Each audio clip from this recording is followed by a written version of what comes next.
На осетинском языке говорит около 500 тысяч человек, прежде всего в Республике Северная Осетия, Алания, на Северном Кавказе в составе Российской Федерации, также в Южной Осетии, также есть крупная диаспора в Турции, которая связана с переселением мусульман в Османскую империю в XIX веке. Осетинский — это иранский язык индоевропейской семьи. Он делится на два диалекта — иронский и дигорский. Линия разделения между которыми проходит не между Северной и Южной Осетией, как можно было бы предположить, а между западной частью Северной Осетии и всеми остальными регионами, где говорят на осетинском языке. То есть здесь сюда входит восточная часть Северной Осетии и Южная Осетия. Эти два диалекта очень сильно отличаются между собой, как в фонетике, так и в лексике и в грамматике. Официально, с точки зрения Конституции Северной Осетии, оба диалекта имеют равный статус, оба имеют литературные нормы, которые развиваются с конца XIX века, но на практике иронский диалект доминирует. И очень часто в литературе его называют основой осетинского литературного языка. Здесь, конечно, когда я говорю о том, что осетинский — это иранский язык, возникает вопрос, откуда иранский язык появился на Северном Кавказе. Действительно, осетинский находится в окружении языков других групп — нахско-дагестанских, абхазо-адыгских, тюркских и картверских. Причем те иранские языки, которые распространены в других регионах Кавказа, например, татский, талышский, отчасти курдский, очень далеки от осетинского. Вообще осетинский далек от всех остальных современных иранских языков. Связано это с тем, что осетинский язык является продолжателем языков, которые называют в литературе скифо-сарматскими наречиями, то есть языков, на которых говорили вот эти вот иранские племена. В первом тысячелетии нашей эры одна из групп вот этих сарматских племен, аланы, основала царство, которое включало часть территории Северного Кавказа и Кавказских предгорий. Это царство было достаточно могущественной региональной державой, имело дипломатические отношения с Византийской империей, как мы знаем из источников. Официальной религией, по-видимому, было христианство, и сохранились некоторые храмы, но в XIII-XIV веках в результате сначала монгольских нашествий, затем нашествий Тамерлана это государство было разрушено, и осетинский язык остался только в высокогорных частях Северного Кавказа, где, собственно говоря, осетины и жили до XVIII-XIX веков. И связь между осетинским языком и вот этими древними иранскими языками была окончательно установлена в XIX веке благодаря методам сравнительно-исторического языкознания. Сначала первым человеком, который это убедительно доказал, был Андрей Михайлович Шогрин, финский лингвист, который помимо осетинского занимался также и финно-угорскими языками, и многими другими языками. Он автор первой грамматики осетинского языка. Далее его дело продолжил Всеволод Федорович Миллер, а в XX веке одним из крупнейших осетиноведов был Василий Иванович Абаев, знаменитый иронист и, можно сказать, один из самых уважаемых людей в Осетии. Недавно, в прошлом году, как раз отмечалось его 110-летие со дня его рождения. Здесь можно привести много примеров того, как осетинский язык связан с этими вот древними скифо-сарматскими наречиями. Например, в литературе, в греческих источниках зафиксировано скифо-сарматское слово «данаразмакос», которое, соответственно, очень легко на современной осетинской почве разделяется на элемент «дан», который соответствует осетинскому «дон», что значит «вода». А «аразмакос» очень напоминает имя героя Урузмага, одного из персонажей нартовского эпоса. Таким образом, связь между осетинами и вот этими скифо-сарматскими племенами можно считать установленной достаточно надежно. Кроме того, важным элементом для понимания истории осетинского языка является нартский эпос. Это сказание о мифических богатырях, которые распространены на всем Северном Кавказе и, как считают исследователи, сочетают в себе элементы как индоевропейские, иранские, так и северокавказские. Ну и как считается, в осетинском наиболее силен именно иранский элемент. И, например, известный французский лингвист Жорж Дюмезиль считал, что нартовский эпос отражает во многом структуру проиранского или даже проиндоевропейского общества. Конечно же, помимо иранского наследия, в осетинском языке не могло не появиться много элементов иноязычного влияния, ведь осетины в течение многих столетий проживали на территории Северного Кавказа в окружении носителей совсем других языков.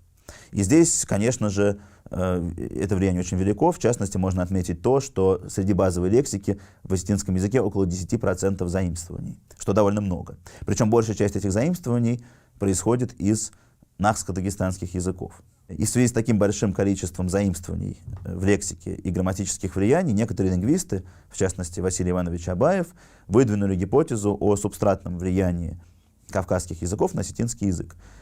Под субстратом в лингвистике понимается ситуация, когда некоторый этнос переходит со своего старого языка на новый язык, в данном случае на осетинский, но сохраняет в лексике, в грамматике какие-то элементы своего вот этого первого языка. Ну, данный вопрос в науке пока является дискуссионным, потому что у нас недостаточно данных. Есть некоторые археологические данные, есть некоторые генетические данные, которые могли бы подтвердить это предположение, но пока что они достаточно противоречивы. То есть есть исследования, которые говорят, что да, вот осетины в значительной степени продолжают местные популяции, есть действительно, с другой стороны, исследования, которые показывают значительную связь осетин именно с носителями иранских языков, генетическую. То есть это, по-видимому, вопрос пока в науке до конца не решен. В качестве примера осетинской письменности я могу привести название города Владикавказа на осетинском языке. По-иронски оно звучит как Зауджакау, а по-дегорски звучит как Дзауагигау. С точки зрения морфологии это название является сложным, и оно раскладывается на два элемента. Во-первых, это форма Зауджи по-иронски и Дзауги по-дегорски, что обозначает имя собственное Дзауг в родительном падеже. А далее идет слово Кау в иронском и Гау в дегорском. Это слово означает селение. То есть изначально название Владикавказа осетинское обозначало селение Дзауга, то есть селение, основанное неким Дзаугом. И вот это слово, несмотря на то, что это всего лишь одно слово, включает очень много фонетических особенностей, которые хотелось бы сейчас проиллюстрировать. Во-первых, вы могли заметить, и вы видите на транскрипции, что начальное «дз» в иронском произносится как «з». Это связано с тем, что уже после создания осетинской письменности в иронском диалекте, точнее в наиболее распространенных говорах осетинского иронского диалекта, произошли определенные фонетические изменения. В частности, африкаты, то есть звуки «дз» и «ц», перешли в свистящие «з» и «с». А с другой стороны, старые «з» и «с» перешли в «ж» и «ш». Таким образом, возникло расхождение между тем, как осетинский язык большинством носителей произносится, ну, в своей иронской форме, и тем, как он пишется. Тут, конечно, повлиял также и тот же Коста Риванович Хитагуров, в диалекте которого наиболее долгое время сохранялись вот эти вот исходные значения этих букв. В Южной Осетии тоже есть свои произносительные особенности, там, наоборот, «дз» произносится как «ж», а «ц» произносится как «ш». Как вы видите на примере названия Владикавказа, в дегорском диалекте эти изменения не произошли. Там все, грубо говоря, читается так, как пишется. Другая особенность, которую вы можете здесь видеть, это та буква, которая следует за «дз». Это такая соединенная буква, состоящая из «а» и «е». Это единственный символ, который в осетинском алфавите не имеет соответствия в обычной русской кириллице. Эта буква обозначает звук, который похож на русское безударное «а». То есть вот в осетинском обычное «а», которое пишется обычной буквой «а», это такой, скорее, задний звук «а». А вот эта буква обозначает среднее такое «а», и несколько более краткое. Кроме того, здесь мы видим в иронском букву «ы», которая на самом деле обозначает не звук «ы», как в русском языке, а некоторую центральную гласную, которую вот в лингвистике принято называть «шва». Она произносится примерно как безударное «о» в слове, первое безударное «о» в слове «молоко». То есть вот такой центральный звук «э». Это связано с тем, что дегорские звуки, которые, видимо, были такими же в праосетинском, и «у» в иронском перешли в эту вот центральную гласную «ы», «э». А наоборот, дегорские «е» и «о» перешли в и «у». То есть произошло такое достаточно серьезное фонетическое изменение, которое привело к тому, что действительно очень часто носитель иронского языка не поймет носителя дегорского языка, если он говорит, конечно, на дегорском диалекте. Кроме того, здесь мы видим в иронском африкату «дж», это звонкий аналог звука «ч», а в дегорском мы видим «г». Это связано с тем, что в иронском произошла палатализация, то есть переход звуков «к» и «г» в «ч» и «дж» по сравнению с дегорским диалектом. Наконец, вот мы также в конце этого слова видим такие вот сочетания тоже из двух букв «х» твердый знак в иронском и «г» твердый знак в дегорском. Эти двойные буквы обозначают, соответственно, увулярный смычный, вот такой звук «х» в иронском, а в дегорском «г» и твердый знак обозначают увулярный звонкий фрикативный, который похож на французское «р», то есть «р». Ну и, наконец, на этом примере мы также видим, что буква «у» на самом деле имеет два значения. Одно из них — это, собственно, гласный «у», которого мы здесь не видим, а другое — это «у». Здесь мы, соответственно, имеем, как английское W, да, такой звук. Здесь мы видим его в двух позициях. Другое слово, которое я хотел бы здесь привести, это слово «уаштерджи» в иронском диалекте и «уасгерги» в дегорском диалекте. Это слово обозначает святого Георгия. Во всяком случае, так это интерпретируется традиционно. На самом деле ситуация несколько сложнее, потому что у осетин, как и у многих других народов, в народной религии сочетаются как христианские элементы, так и какие-то остатки более ранней религии. И в частности, святой Георгий, конечно же, в осетинской мифологии есть бог, единый бог, который по-осетински называется Штыр-Хусау. Собственно, Штыр значит большой или великий, а Хусау значит бог. Но бог действительно един, но есть и много святых, или, как еще называют, ангелы. Для обозначения этих, скажем так, небожителей используется слово «зуар», которое заимствовано из грузинского и обозначает изначально крест. Но значение было перенесено также на связанное с этим явление, стало обозначать, во-первых, святое место, любое, не обязательно христианский храм, но и какие-то традиционные места поклонения, а также тех небожителей, тех божеств, которые связаны с этим святым местом. Соответственно, вот Уаштырджи — это тоже один из таких зуаров. И один из самых главных. Он считается покровителем мужчин, покровителем воинов, охотников. И на традиционном осетинском застолье первая молитва, или, как говорят в народе, тост, хотя, конечно, не совсем верно, первая молитва посвящена Богу, вторая молитва посвящена Уаштырджи, святому Георгию. Более того, надо заметить, что женщины не могут называть Уаштырджи по имени, как традиционно считается. Вместо этого они называют его Лакте-Зуар, что означает, Зуар — мужчин, то есть божество мужчин, мужской святой. Как мы видим, в иронском варианте этого слова трудно рассмотреть имя святого Георгия. Однако в дегорской форме, которая, по-видимому, более архаична, мы видим вот этот элемент Герги, который, очевидно, связан со святым Георгием. А элемент «вас», видимо, изначально обозначал, собственно, святого. Хотя в современном языке он скорее обозначает известие, новость, также статья. То есть это какое-то такое значение, которое сильно изменилось, но можно его так реконструировать. В качестве примера языка я приведу первое четверостишье первого стихотворения, входящего в сборник Костахи Тагурова «Ирон Фендер. Осетинская лира». «Непармен кадиудем мажарак, кавагов акаша маяк, кайжардана агура карак, уйжарат ехифандиак».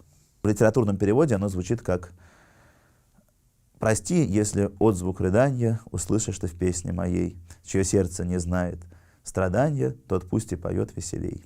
Это приблизительный перевод, а подстрочный выглядит так, как вы сейчас видите на экране.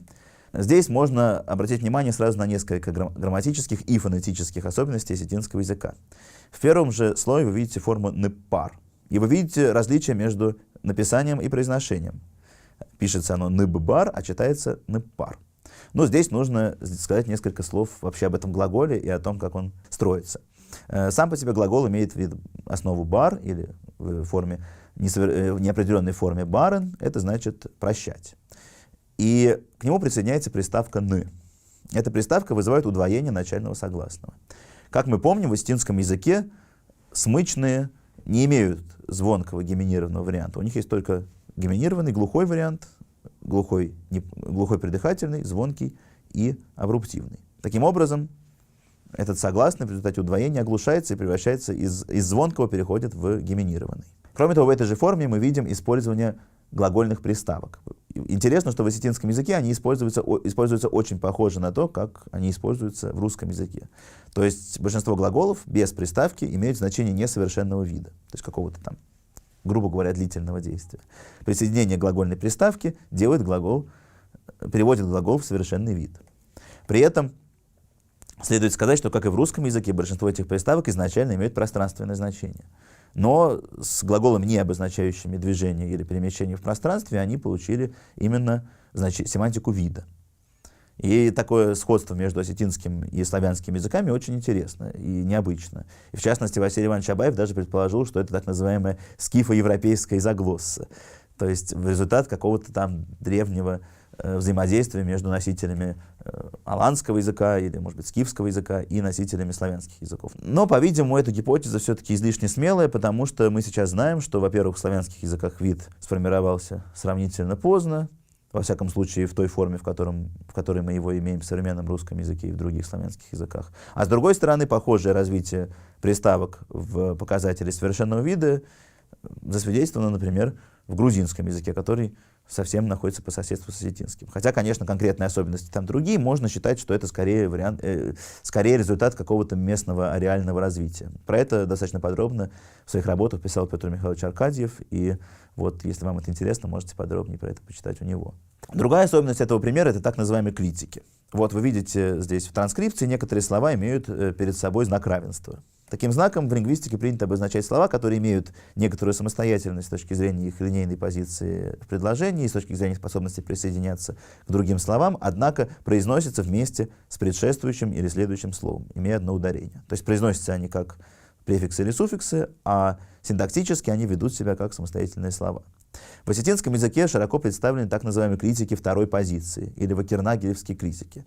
Эти клитики отличаются тем, что они могут ставиться после любого слова в предложении, но они должны обязательно занимать вторую позицию в предложении. То есть они присоединяются либо к первому слову, либо к первому словосочетанию. Здесь мы видим, что клитики присоединились к глаголам в обоих случаях, но это просто случайное совпадение. Если бы в начале предложения стояли, допустим, существительные, клитики стояли бы после них. Главное, что нельзя, например, передвинуть эти слова в конец предложения. Это сделало бы предложение неправильным. Хотя все остальные слова в осетинском языке позиционируются достаточно свободно.